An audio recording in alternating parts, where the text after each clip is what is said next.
नमस्कार, मैं doctor Ajay Kumar Meena, assistant professor department of chemistry, government college Tonk.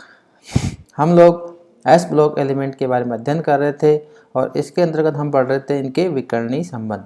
तो हमने लिथियम व मैग्नीशियम के मध्य विकर्णीय संबंधों का अध्ययन कर लिया था। आज हम करेंगे बेरिलियम की एल्यूमिनियम के साथ समानता या फिर बेरिलियम व एल्यूमिनियम के विकर्णीय संबंध। तो इनमें जो सबसे पहले जो समानता पाई जाती है, बेरिलियम एल्यूमिनियम की भांति बेरिलियम धातु पर भी ऑक्साइड की एक रक्षित परत होने के कारण इन पर अम्लों का कोई प्रभाव नहीं पड़ता।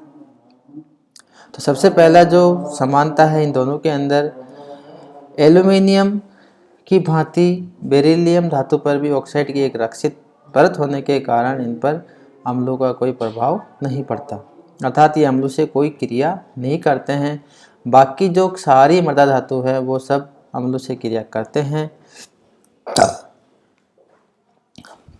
फिर दूसरा जो समानता है, जिस प्रकार एल्यूमिनियम क्षारों में घुलकर संकुल आयन एल्यूमिनियम हाइड्रोक्साइड बनाता है, उसी प्रकार बेरिलियम भी क्षारों में घुलकर बेरिलियम हाइड्रोक्साइड बनाता है और बाकी जो सदस्य हैं उनको अलग तरह से वो बनाते हैं।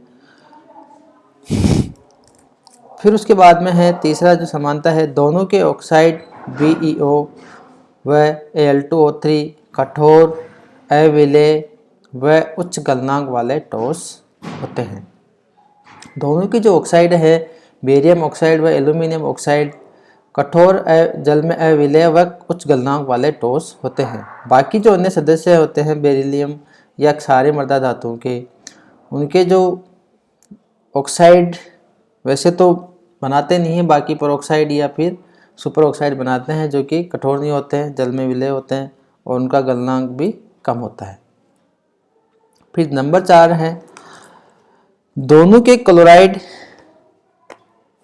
BeCl2 व AlCl3 सहसंयोजक यौगिक है जो कि कार्बनिक विलायकों में विलयशील है व तीव्र लुईस अम्ल की भांति व्यवहार करते हैं।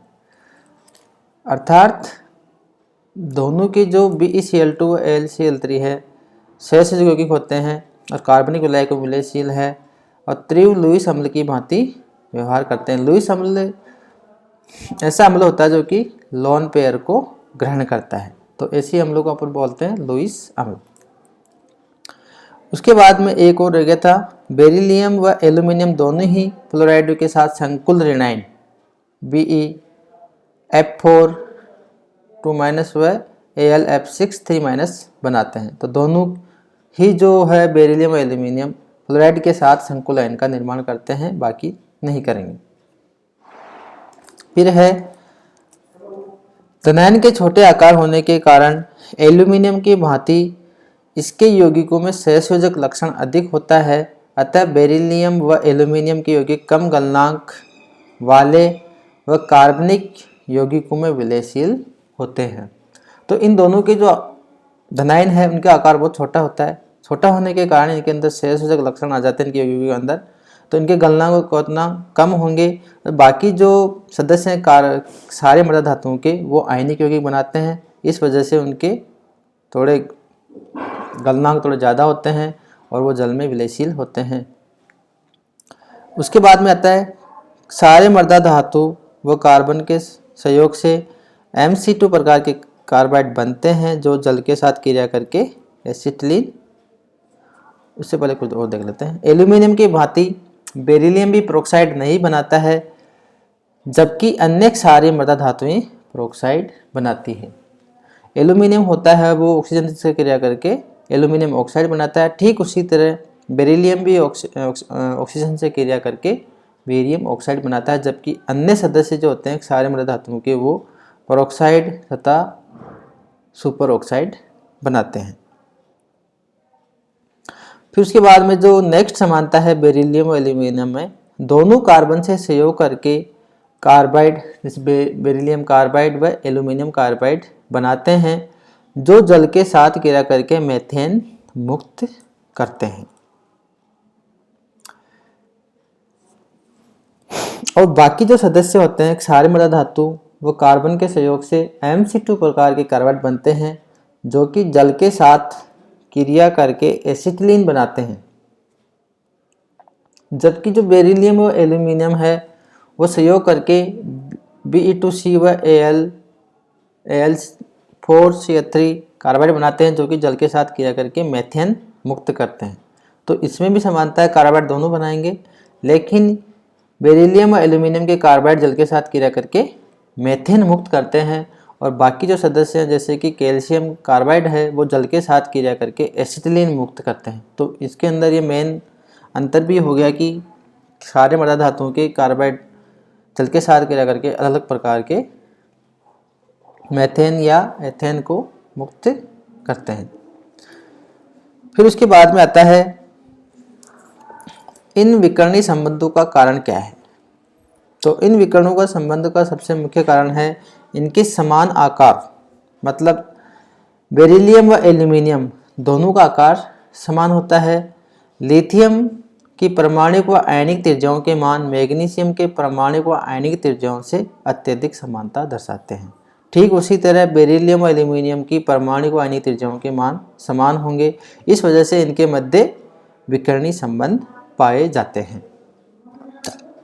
जो अपन देखते हैं लिथियम और मैग्नीशियम, तो इनकी जो परमाणुक त्रिज्या है, तो लिथियम की 152 पिकोमीटर में अपन नापते हैं इनको।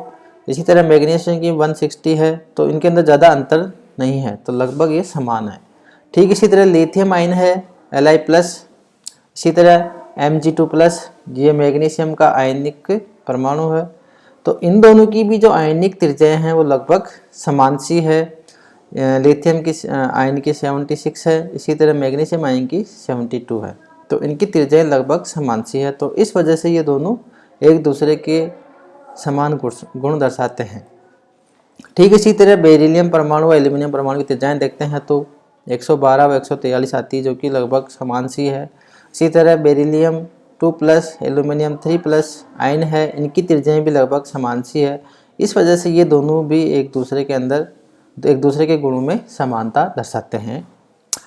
विकर्ण संबंधों का दूसरा कारण है कि इनके विद्युत ऋणात्मक के मान लगभग समान होना। तो विकर्ण संबंधों का पहला कारण था समान आकार, दूसरा कारण है विद्युत ऋणात्मकता के मान लगभग समान होना। तो लिथियम की विद्युत ऋणात्मकता का मान है 1.0। ठीक इसी तरह मैग्नीशियम की जो विद्युत ऋणात्मकता है उसका मान है 1.2, और बेरिलियम की जो विद्युत ऋणात्मकता का मान है वह है 1.5।